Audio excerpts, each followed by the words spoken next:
GUI 작업물을 포트폴리오에 포함할 수 있었습니다. 실무에서도 활용할 수 있는 포트폴리오 구성 방법을 익혔어요. 디자이너뿐만 아니라 기획자들과도 소통하면서 커뮤니케이션 역량을 키울 수 있었던 점이 매우 큰 장점이었습니다.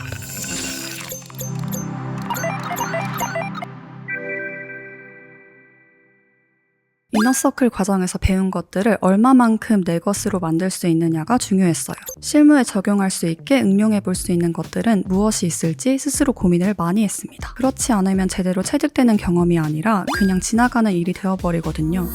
스타트업에서 혼자 디자이너로 일하다 보니 업무를 효율적으로 관리하는 것이 큰 고민이었습니다. 그때 S멘토님께서 업무 우선순위 설정 방법과 디자인과 기획을 함께 고려하는 스케줄링 방식으로 급한 일이 아닌 목적과 영향도를 기준으로 우선순위를 판단할 수 있도록 조언해 주셨고, 이를 적용하면서 업무 노트와 일정 노트를 따로 관리하며 일의 성격에 따라 분류하고 또 주기적으로 체크하는 습관을 갖게 되면서 작업 효율이 크게 향상되었어요. 피그마스터님은 주니어 디자이너가 실무에서 좀 더 적극적으로 기획에 참여하는 방법으로 사용자 중심의 가치를 찾아내는 과정에 직접 참여해야 된다고 강조하셨습니다. 실제로 시장 조사를 하거나 사용자 테스트를 통해서 고객의 진짜 니즈를 파악하는 것이 중요하다고 말씀해 주셨어요. 직접 고객을 만나보긴 어려워도 PO에게 제품 사용 고객의 피드백 수집을 요청하고 고객에게 도움이 되었던, 도움이 되지 않았던 디자인은 무엇인지 구체적인 인사이트를 얻은 경험이 있습니다. 이런 경험을 통해 단순히 지시받은 기획을 디자인하는 디자이너가 아닌 기획 방향의 의견을 제시하고 사용자 입장에서 먼저 문제를 정의하는 디자이너로 한 걸음 성장할 수 있었습니다. 멘토링 이후 책을 찾아보면서 더 깊이 있는 공부를 하게 되었고, 실무에서도 적극적으로 의견을 내면서 동료들에게 좋은 피드백을 받을 수 있었습니다.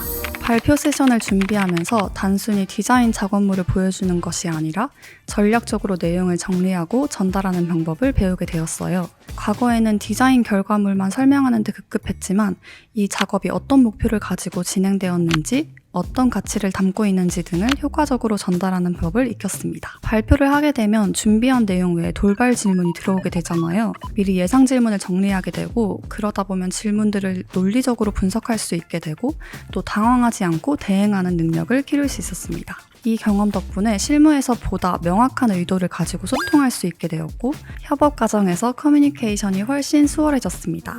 GUI 작업물을 포트폴리오에 포함할 수 있었습니다.